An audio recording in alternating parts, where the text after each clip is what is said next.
The vote. The Galactic Council chamber had witnessed 1,000 wars, brokered peace across 100 species, and reshaped the fate of civilizations. But it had never been silent like this. Not the silence of contemplation, the silence of a decision already made. Ambassador Marcus Chen stood at the human podium, his voice echoing through the massive oval chamber. Around him, holographic representatives of 43 species flickered in their designated spaces, their translators humming softly. Above, the viewing galleries were packed with delegates, journalists, and observers from every corner of known space. 16 million lives, Marcus said, his words measured and clear. 16 million sentient beings, families, children, scientists and artists and farmers. The Vidian people have contributed to galactic culture for 8,000 years. Their star is collapsing faster than predicted, and they have 18 days before their world becomes uninhabitable. He paused, letting the weight settle. We have the technology. We have the ships. We have the capacity to save them. The only question before this council is whether we have the will. The Then Consortium representative, a crystalline being whose voice rang like struck glass, responded first. Ambassador Chen, the council sympathizes with the Vidian predicament. However, the resource allocation required for a full-scale evacuation would strain the relief networks across 4 sectors. The Vidians lack the economic means to compensate for such an undertaking. Marcus felt something cold settle in his chest. Compensate? We're discussing the extinction of an entire species, and you're talking about payment? We are discussing logistics, the Then replied smoothly. The galaxy operates on systems, Ambassador. Systems that have maintained order for millennia. The Vidian system was flagged for stellar instability centuries ago. They chose to remain. We cannot subsidize every civilization that makes unfortunate choices.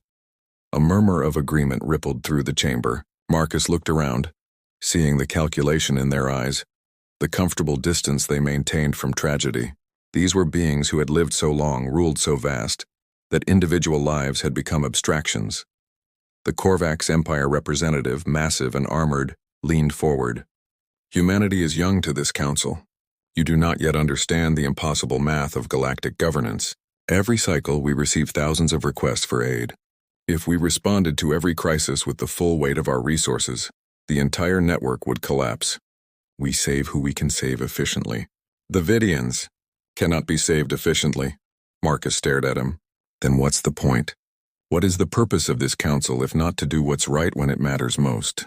The purpose, the Then said quietly, is to do what is sustainable, not what is emotional. The vote was called.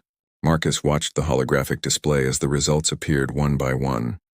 Red lights dominated the board. 40 voices said no. 2 abstained. Only humanity voted yes. The decision was final.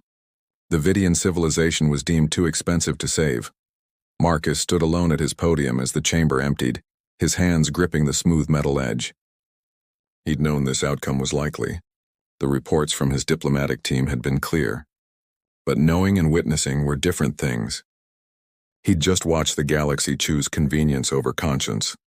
His communication device buzzed. It was Sarah Okonkwo, captain of the human cargo vessel Perseverance, currently stationed at Luna Station. Her message was brief. Did they vote? Marcus typed back with shaking hands. They voted to let them die. The response came immediately. Then we vote differently. Across human space, the broadcast of the council vote spread like wildfire. On Earth, on Mars, on the scattered colonies and stations and ships. People watched Ambassador Chen stand alone in that chamber, watched him make the case for compassion, watched the galaxy turn away, and something ignited. It started small. A mining crew at Titan Station announced they were refitting their transport hauler for life support.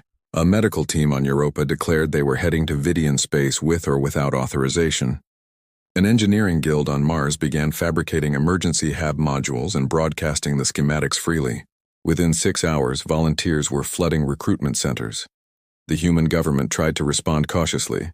There were diplomatic consequences to consider, economic ramifications, the delicate position of humanity as a junior member of galactic civilization.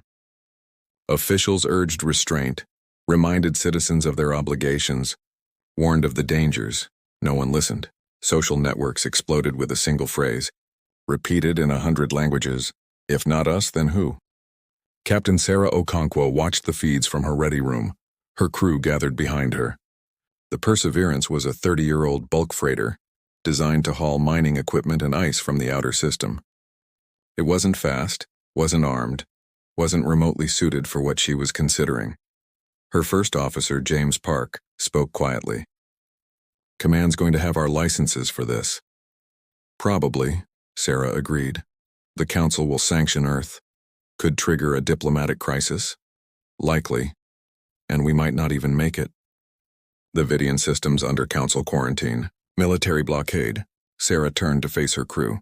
23 people, all of them volunteers, all of them exhausted from years of hauling cargo through the cold dark. They looked back at her with something she'd never quite seen before, a kind of fierce, quiet determination. Anyone wants to walk, she said. Walk now. No judgment. This isn't what you signed up for. No one moved. Then let's go steal some life pods, Sarah said, and show the galaxy what humans do when the math doesn't add up. Behind her, through the viewport, Earth rotated slowly, beautiful and blue. Somewhere down there, Marcus Chen was watching the same feeds they were, seeing the same impossible thing happening. Humanity, all of humanity, choosing the hard right over the easy wrong. The rescue fleet was forming, and the galaxy had no idea what was coming. The Armada 3 days after the Council vote, the Vidian system's orbital space became the most monitored sector in the galaxy. News drones from 100 species positioned themselves at the blockade line, their feeds watched by billions. The story was simple, dramatic, and unprecedented. Humanity was coming, and the galaxy was determined to stop them. Admiral Korath of the Enforcement Fleet stood on the bridge of his flagship, watching the long-range sensors with growing disbelief. The human rescue fleet numbered 47 vessels. Not warships, repurposed cargo haulers, mining ships, colony transports, even 3 converted passenger liners. They flew in loose formation, engines burning hard, headed straight for the quarantine boundary. They cannot be serious, his tactical officer said. But they were. Sarah Okonkwo's voice came through on the open channel, broadcast across the system. Enforcement Fleet, this is Captain Sarah Okonkwo of the Perseverance, leading independent rescue vessels. We are entering Vidian space to conduct humanitarian evacuation operations. We request clear passage. Korath activated his response. Captain Okonkwo, you are in violation of Galactic Council Resolution 8847. The Vidian system is under quarantine. Turn back immediately or we will disable your vessels. There was a pause. Then Sarah's voice came back, calm and clear. Admiral, with respect, we're not turning back.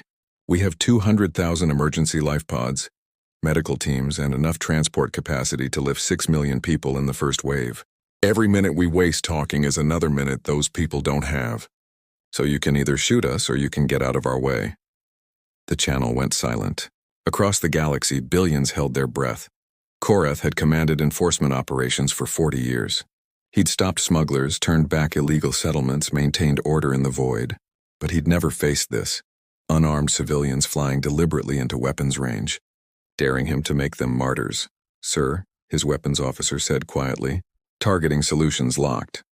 Korath looked at the tactical display. 47 ships, their hulls painted with medical crosses and peace symbols. Their transponders screaming their civilian status. Behind them, according to intelligence reports, hundreds more ships were being retrofitted across human space. This was just the first wave. He thought about firing, about doing his duty, about the consequences of letting a junior species defy council authority. Then he thought about the news feeds, about billions watching, about what it would look like when military warships opened fire on unarmed rescue vessels. Hold fire, he said finally, but track them. If they enter the gravity well, we intercept.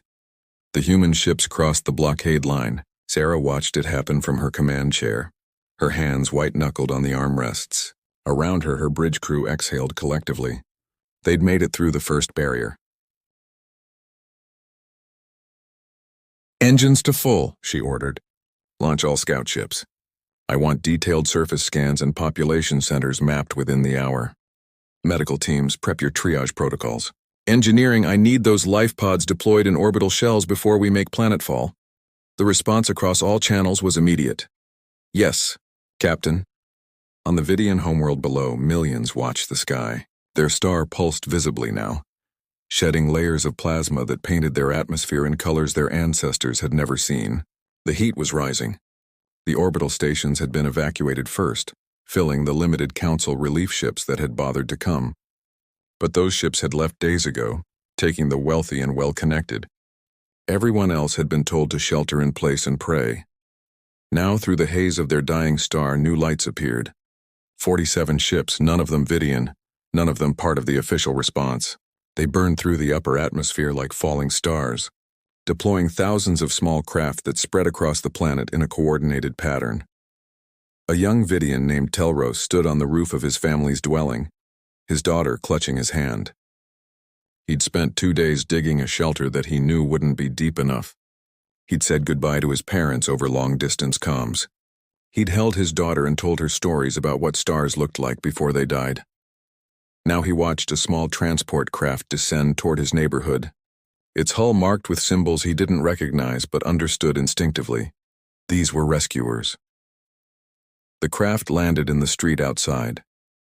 A ramp dropped and humans emerged, beings Telros had heard of but never seen, bipedal and diverse in skin tone, wearing environment suits marked with red crosses. One of them, a woman with dark skin and kind eyes, approached with a translator. "We're here to get you out," she said in accented but understandable Vidian.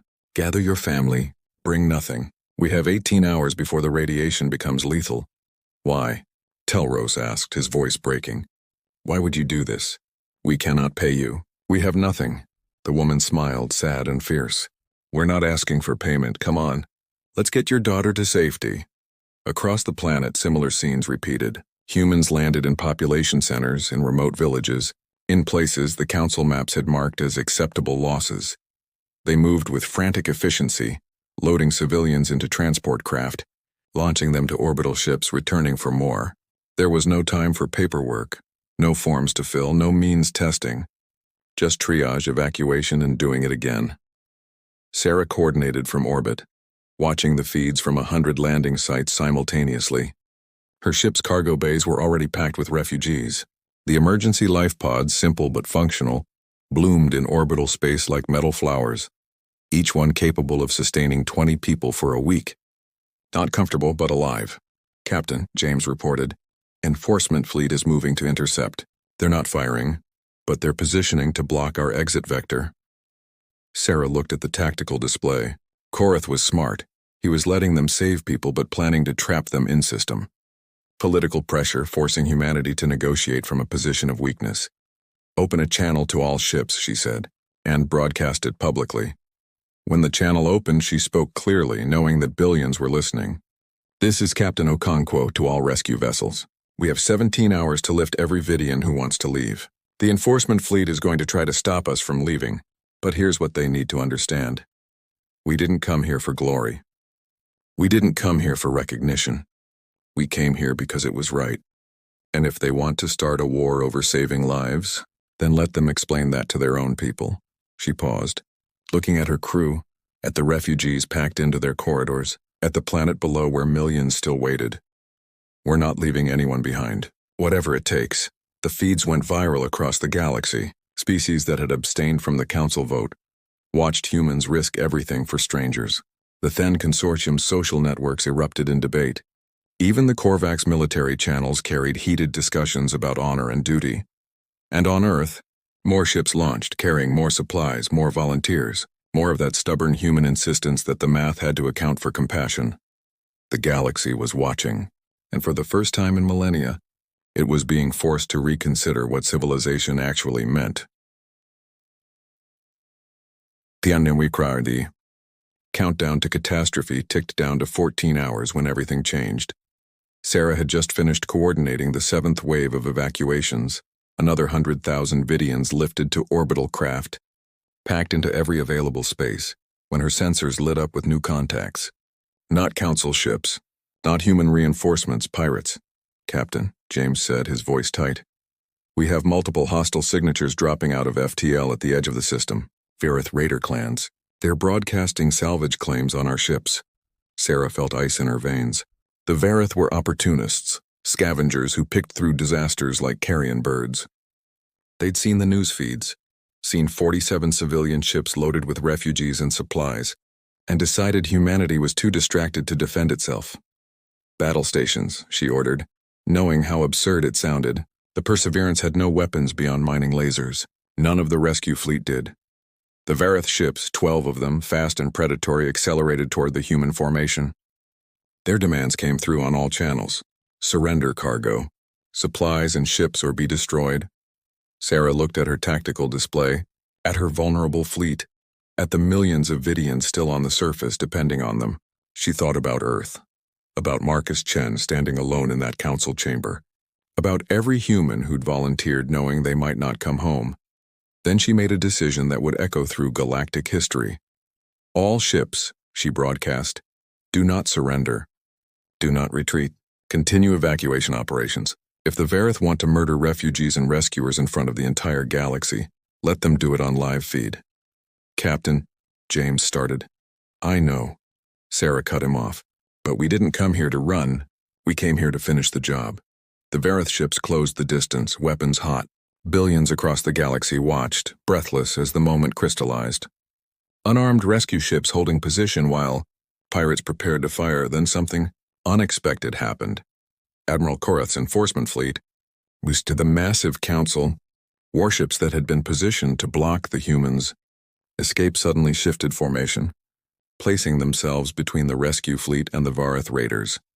Korath's voice cut through all channels, sharp and absolute. Vareth vessels, you are in violation of galactic peace accords. Stand down immediately or be destroyed. The Vareth clan leader responded with confused anger. Korath, these humans violated council quarantine. They have no protection under galactic law. The law, Korath said quietly, is not the same as justice, and I will not watch civilians die today. Not on my watch. Weapon locks illuminated across the enforcement fleet. Korath had spent 40 years upholding council decisions, even ones he disagreed with. But something about watching humans fly into danger while his ship stood idle had broken something in him, or perhaps fixed something that had been broken for a long time. The Vareth, outgunned and suddenly the villains in a galactic drama, withdrew. Sarah stared at her tactical display in disbelief. The enforcement fleet hadn't just defended them. They'd repositioned to protect the evacuation corridor. Korath's ships were now running escort patterns, their sensors sweeping for additional threats. Captain, her communications officer said softly, we're getting messages from everywhere. The Then Consortium is sending supply ships. The Korvax Medical Corps just offered field hospital support. Even the Zierhive ships are repositioning to assist.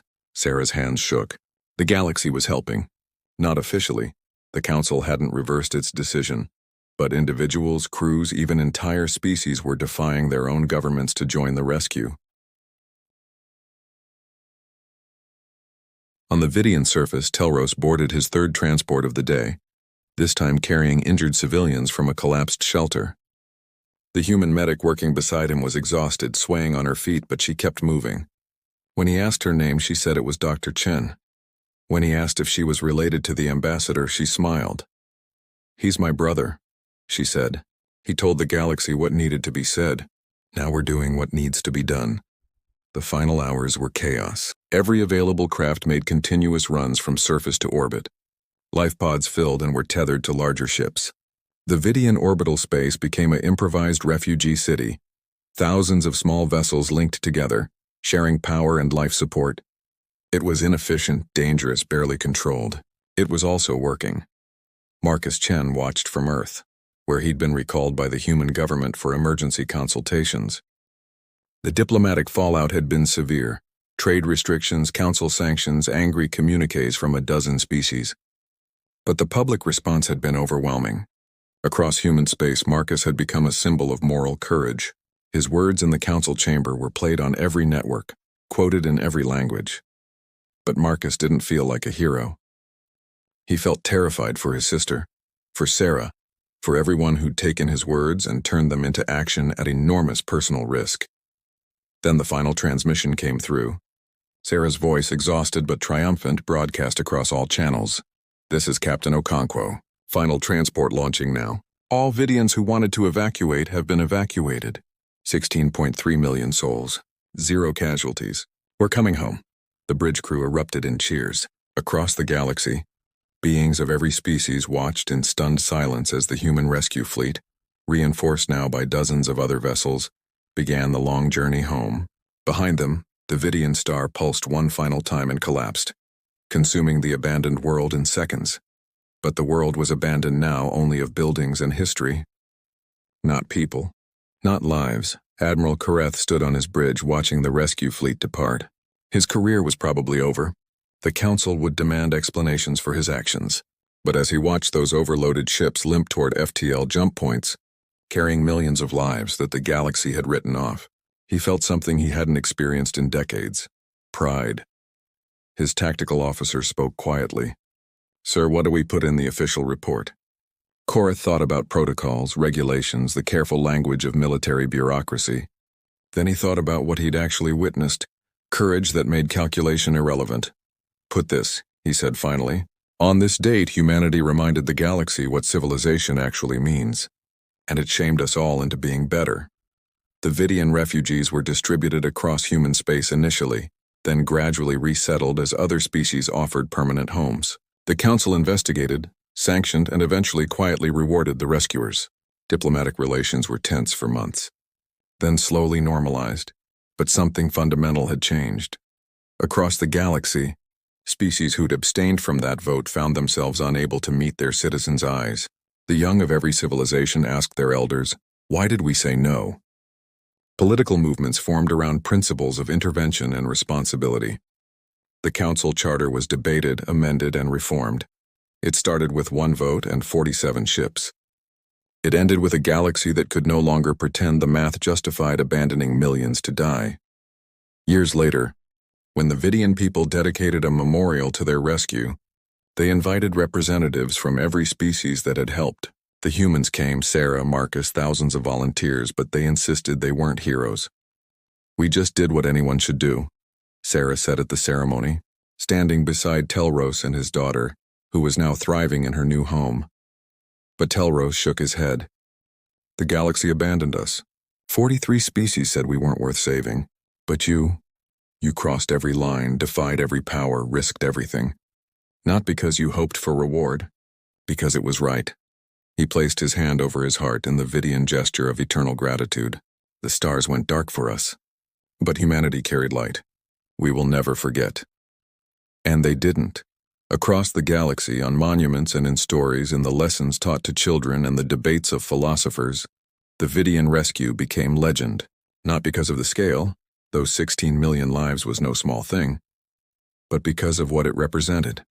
The moment one young species stood alone and said no to the convenient mathematics of abandonment. The galaxy had turned away, but humanity had turned back, and in doing so they'd shown every civilization what courage actually looked like when you stripped away all the comfortable excuses. When you asked, if not us, then who? When you answered us, always us, because that's what it means to be human.